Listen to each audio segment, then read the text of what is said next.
नमस्कार. Standard 10 mathematics part 1 algebra chapter number 6 statistics सांख्यिकी या चॅप्टरचा अभ्यास आपण करत आहोत. मागील व्हिडिओमध्ये आपण पाय डायग्राम पाहत होतो. त्या पाय डायग्रामचं प्रॅक्टिस सेट 6.6 मधला क्वेश्चन नंबर 5 आपण सोडवलेला आहे. आणखी एक प्रश्न आपला बाकी आहे, तो म्हणजे क्वेश्चन नंबर 6.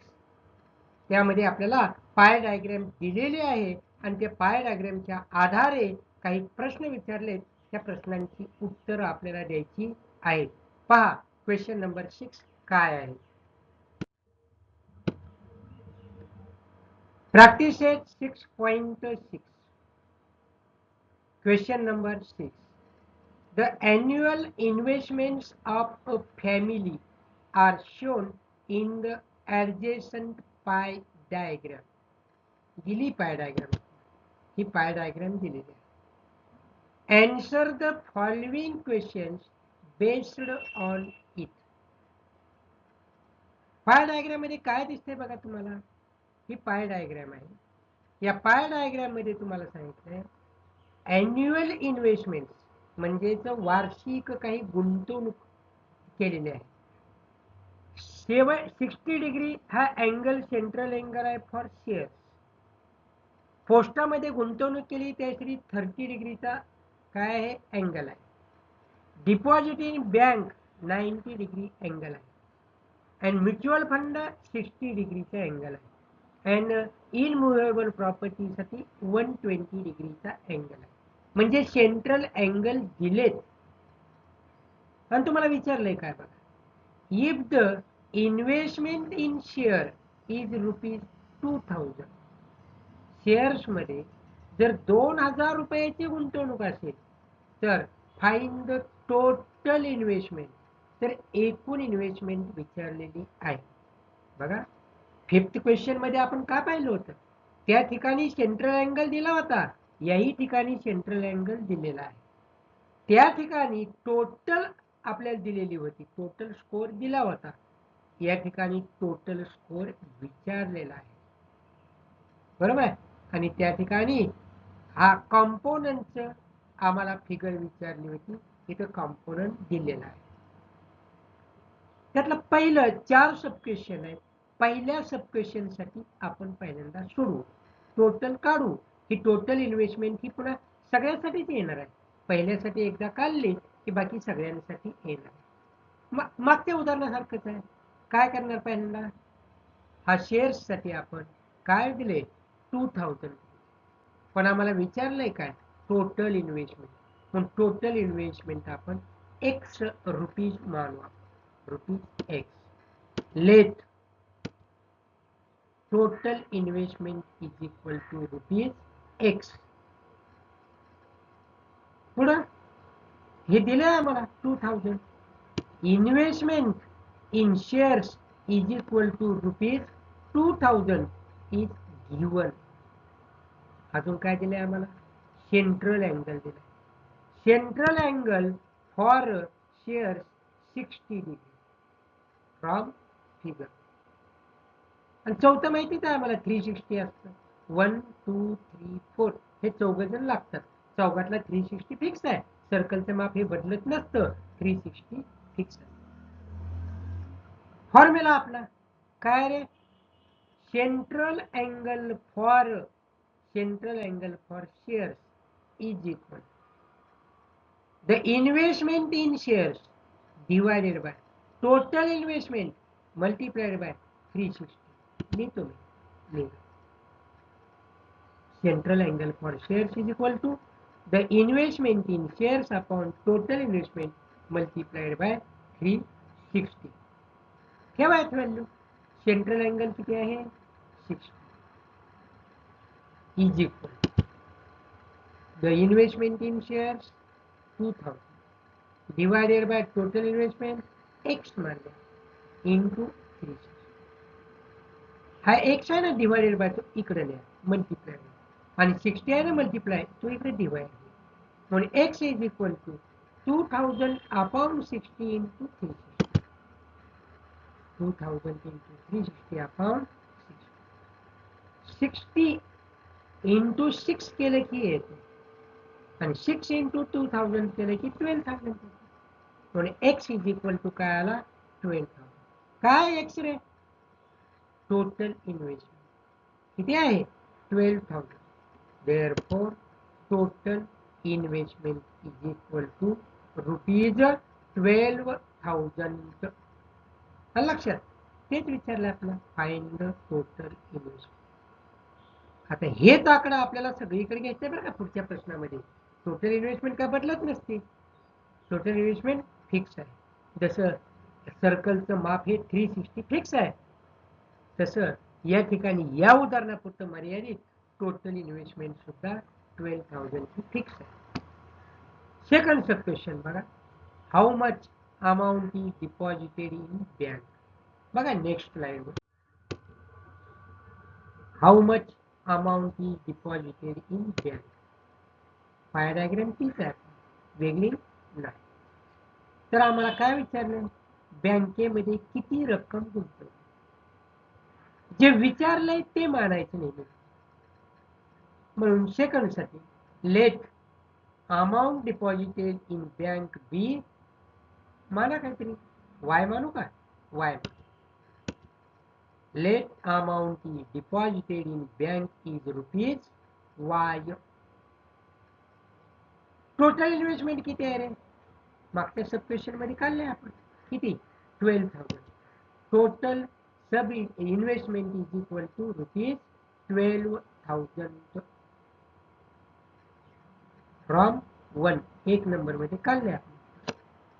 पुढं central angle for bank. Central angle for bank किती आहे बँकेसाठी बघा. कुठे आहे बँक. बँक कुठे आहे डिपॉझिटिंग बँक हा सेक्टर. त्याचा सेंट्रल अँगल किती आहे 90 म्हणून तो 9 फ्रॉम 50. फॉर्म्युला लिहा.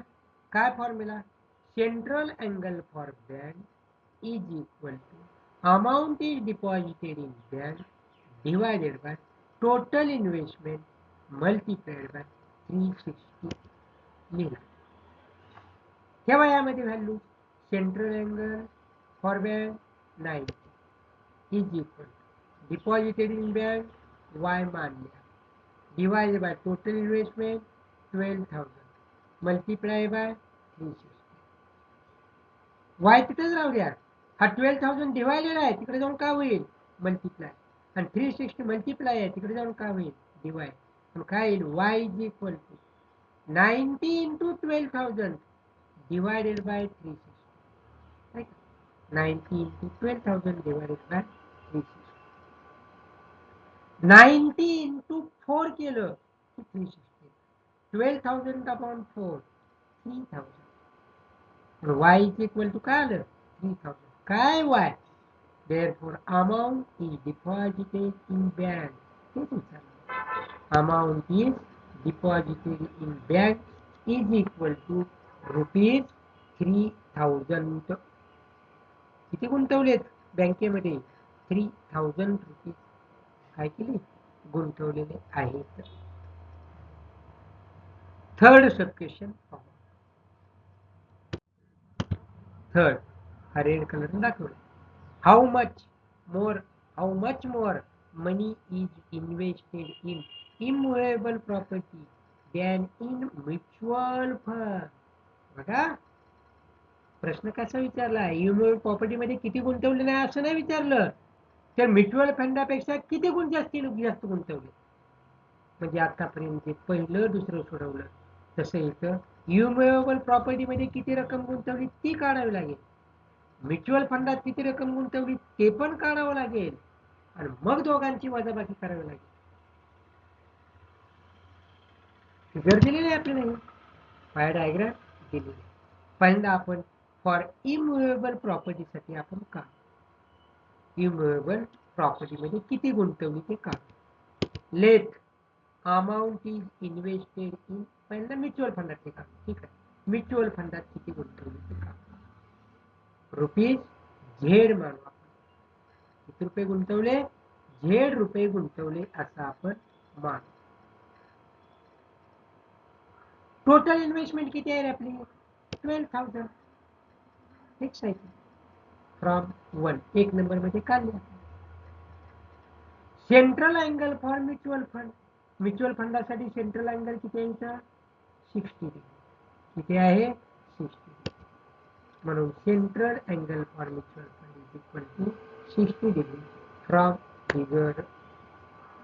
फॉर्म्युला आपला काय? Formula central angle for mutual fund is equal to amount invested in mutual fund divided by total investment multiplied by 360. Central angle for mutual fund टाका value 60 is investment in mutual fund Z मानले आपण divided by total investment 12,000 multiplied by 360. Z is equal to काय? त्या दोघांचं multiplication divided by Z is equal to 12,000 into 60 upon 360. 60 into 6 केलं की येतं 12,000 upon 6 केलं की 2,000. Therefore, amount is invested in mutual fund is equal to rupees 2,000. अजून कोणाची काढावी लागेल तिसऱ्याचं उत्तर लिहिण्यासाठी? इमूवेबल प्रॉपर्टीची काढावी. म्युच्युअल फंडाची निघाली 2,000.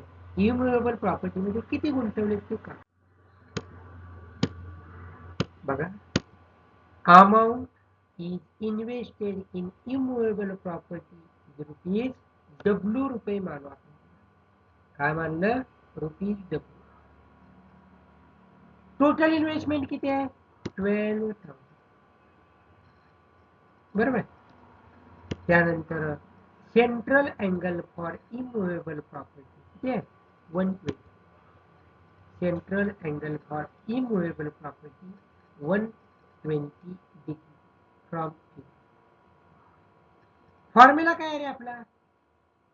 Central angle for immovable property is equal to in amount invested in immovable property divided by total investment multiplied by 360.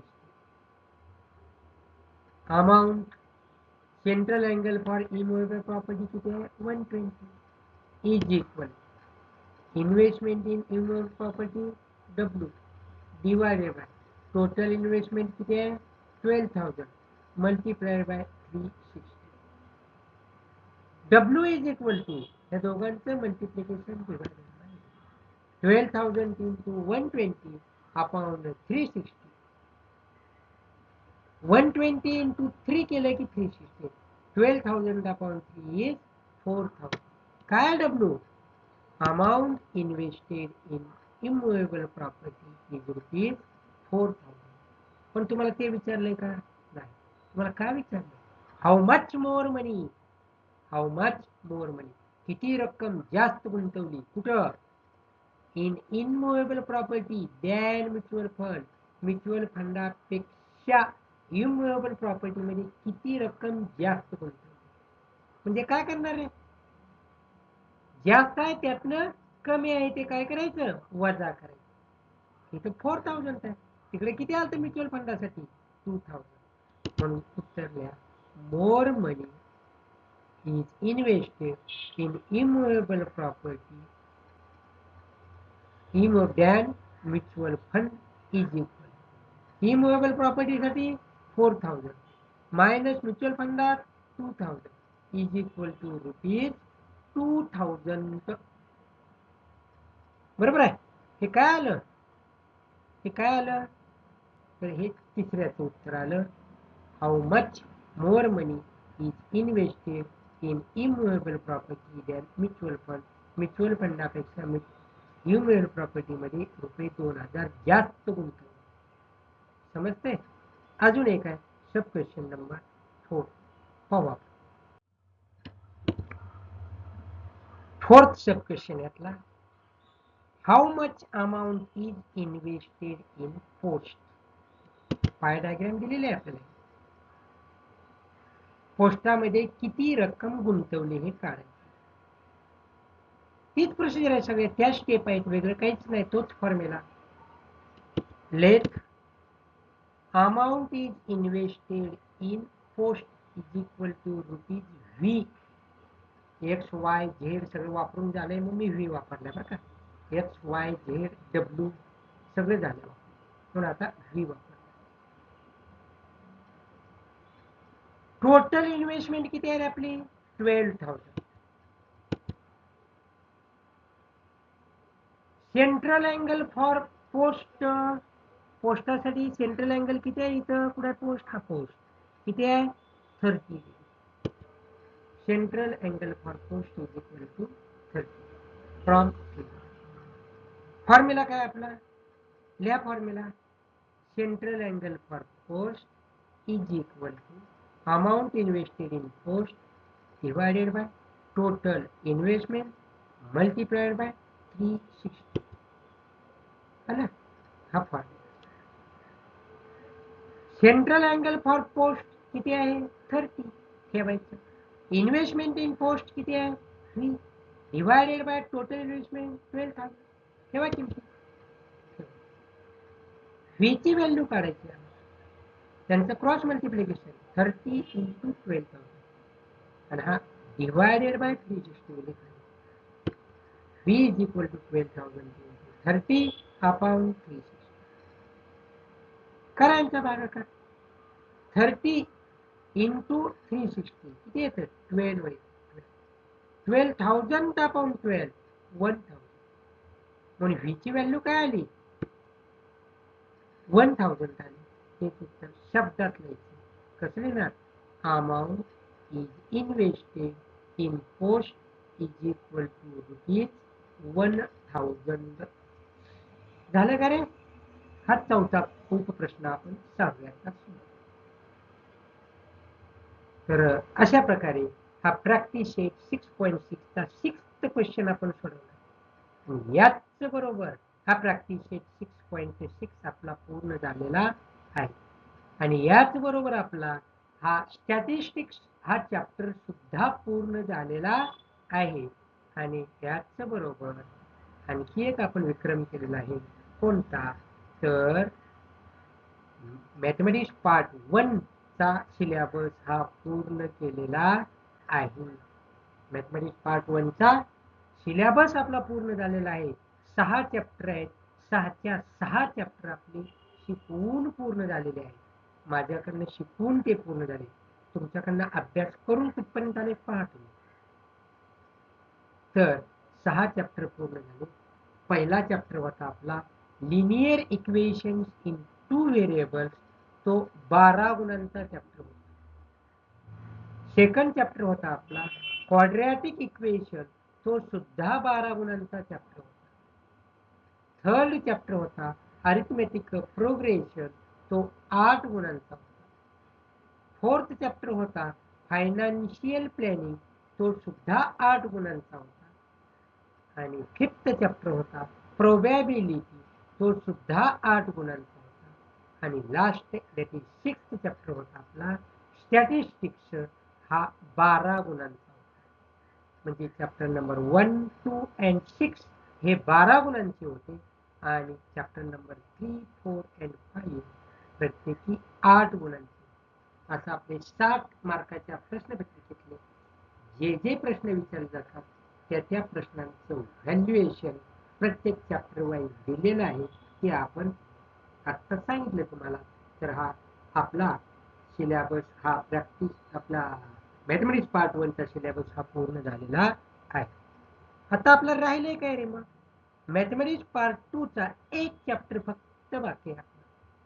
शेवटचा चॅप्टर मेन्शुरेशन, 7वा चॅप्टर. तिकडे 6 झालेत, पण तिकडे एक चॅप्टर इकडल्यापेक्षा जास्त, तो आहे मेन्शुरेशन. तर पुढील व्हिडिओमध्ये आपण याचा मॅथमेटिक्स पार्ट 2 चा last chapter, that is chapter number 7 mensuration काय आहे तो आपण पाहू. तोपर्यंत हे मॅथमेटिक्स पार्ट 1 चे सगळे व्हिडिओ आपले किती झाले? भरपूर झाले. मोजा तुम्हीच काउंट करा. भरपूर झाले त्या व्हिडिओपैकी. काही व्हिडिओ हे पुन्हा पुन्हा पहा, व्हिडिओना लाईक करा, व्हिडिओना शेअर करा आणि जर अजूनही माझ्या चॅनलला तुम्ही सबस्क्राईब केलेलं नसेल तर Standup Maths by Suresh Shinde या चॅनलला सबस्क्राईब करा.